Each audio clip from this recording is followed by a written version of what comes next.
Brad Hall here, and right next to me is a brand new Yeezy QNTM. It's the teal blue colorway. I'm gonna cover that shoe extensively, and then a little bit later, I've got some really important advice for you. I've got sizing advice, so stick around. So this is the third colorway of the QNTM already.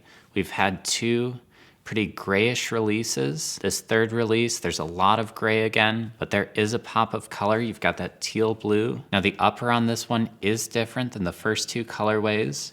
It's more of a full out knit. It doesn't have those see-through areas like that first colorway. It also doesn't have that plasticky cage that's on the barium colorway. So it looks like this panel is gonna keep changing on this model.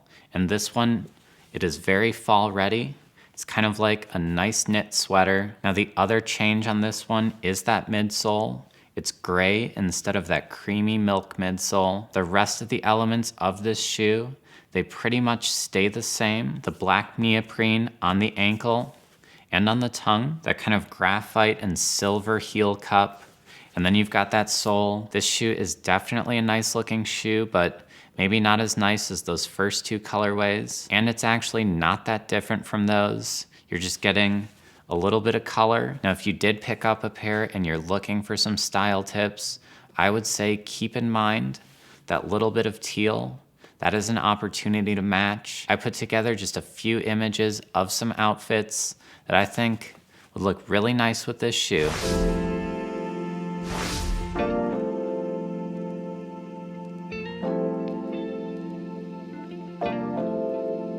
I was pretty excited to get this colorway in a half size up from my normal size, which I have right here.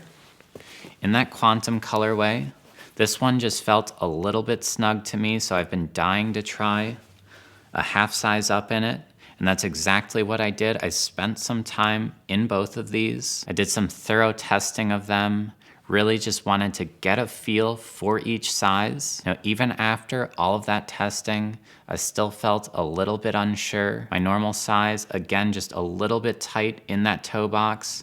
Nothing unbearable though, but it did feel like it had nice lockdown. The half size up pair, my toes, they were pretty excited to be up there, but there was just a little bit of heel slip. It felt just a touch too roomy. So my advice on this one, I would go with your normal size or a half size up, and then I would make some adjustments. If it's just a little bit snug, like this one, something I did, I went with a thinner sock. That seemed to do the trick for me. You could also go with no sock at all. That'd be a little bit more extreme. Now what I did with that half size up pair that was just slightly too roomy, I put on a thicker pair of socks. That seemed to do the trick for this one.